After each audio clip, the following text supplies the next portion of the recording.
All right, fig lovers, this is Ross, the Fig Boss. We're back.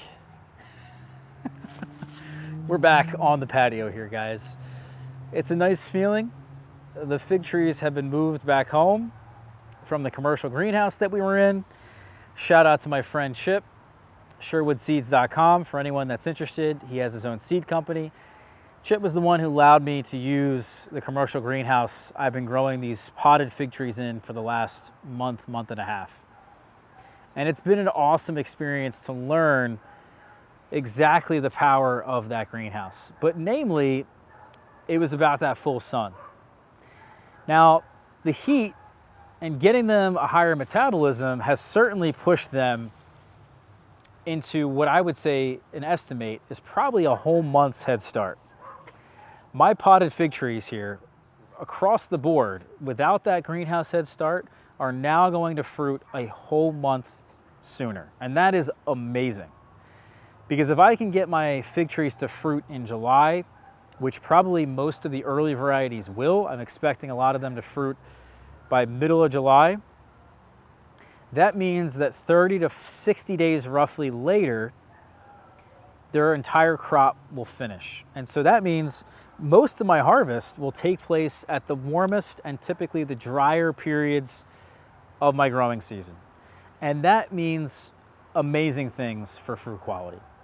As figs are able to ripen in their final ripening stage in perfect conditions, drier conditions, humidity below about 50%, and also warmer conditions, temperatures in the 90s, you have a much higher fruit quality than if you didn't have those conditions.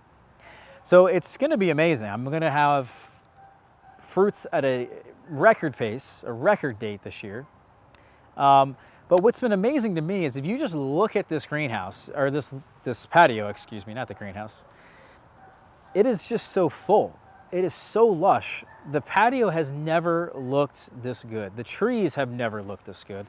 And it's not because I'm feeding them differently. It's not because they had more heat. It's not because I did something in particular. It's just the pure and simple fact that there's more light in that greenhouse. There's light from sun up to sundown. And so the trees were able to grow and be more full. They have more of that photosynthesis, and the trees recognize that, and we're growing in places they normally don't. They're just not as sparse because of that. And it really makes me think that I imagine probably even now, because we had all this additional light, the trees are probably even fruiting at a slightly earlier date. But this is, to me, amazing, just having this fullness here on the patio, but it has presented some challenges.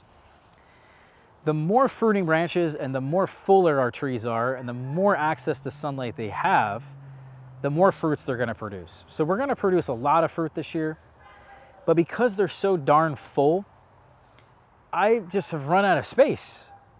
And I've always run out of space, you guys know. I've pretty much packed this patio to the gill and have trees so close together, and it's just not, it's not good. I need to continue having these trees access the same amount of light or a similar amount of light that they were getting in that greenhouse.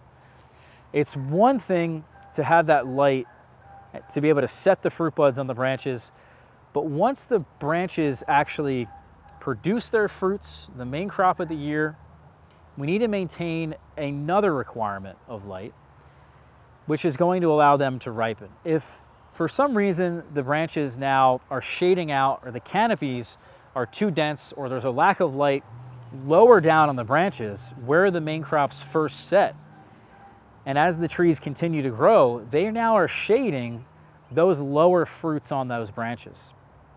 And with more shade, you actually could send a signal to your tree that, hey, these fruits down here, not that important.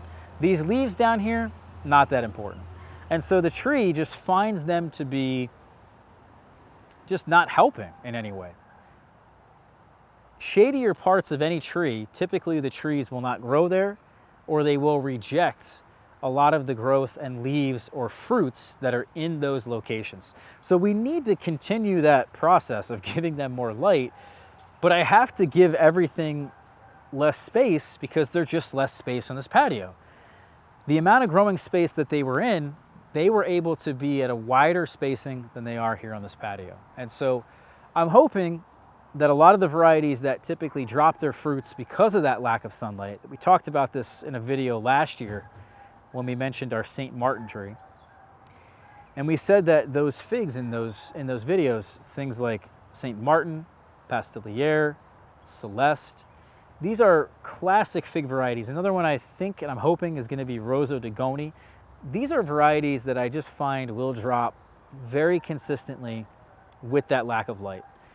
It's one requirement to actually set the fruit buds, and there's another requirement to keep the branches and keep the fruits on the branches.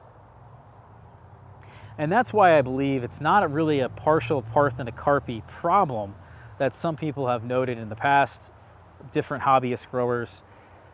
It's simply just a lack of sunlight. So especially for those varieties that I mentioned, we need to be very careful with them. And that's why I've gone through every single tree here on this patio. I have positioned them not just in their position by putting them here in like this row or let's say this row. I've also positioned them within the row. I've moved every tree so that they have access to more sunlight. The branches are growing away from each other. And so what I'm kind of saying is that this whole row of trees is kind of what I'm imagining is one whole tree. And so rather than having all these individual trees, I'm just essentially training them and positioning them as if they're one giant tree, and all the branches are then growing away from each other. Our canopy hopefully is not too dense, and everything is trying to get the light that it needs to fruit successfully. It is kind of a good problem to have, but it does beg the question of, well, you got too many fig trees, Ross. And it's true, I do have too many fig trees. And that's the beauty of it though. Once we recognize one good variety from the bad varieties, the varieties that perform well here, and we evaluate these varieties, we will indeed get rid of a large number of these. And that's the process of how I've been able to come up with better varieties for my particular climate and how you guys can as well. We'll talk to you guys soon. Thanks for watching. Hit that subscribe button, hit that like button. We'll see you for the next one. Take care.